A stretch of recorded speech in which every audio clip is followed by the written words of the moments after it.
একজন প্রবাসী বোনের লাকেশের চাক্কা যখন ভেঙে ফেলে এয়ারপোর্ট কর্মীরা, বাকিটা ইতিহাস। দেখতে থাকুন।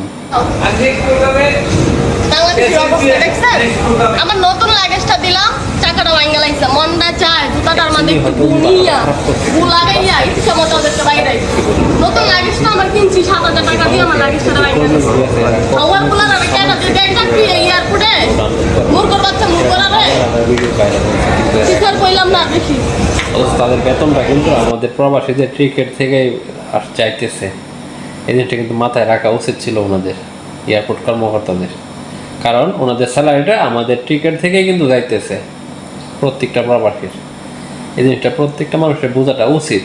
কারণ টাকাটা আসতেছে কই থেকে? ওনাদের বেতনটা আমাদের পরিশ্রমের টাকা থেকে টিকিট কিনতেছি, ওই টাকা থেকে ওনারা বেতনটা পাইতেছে।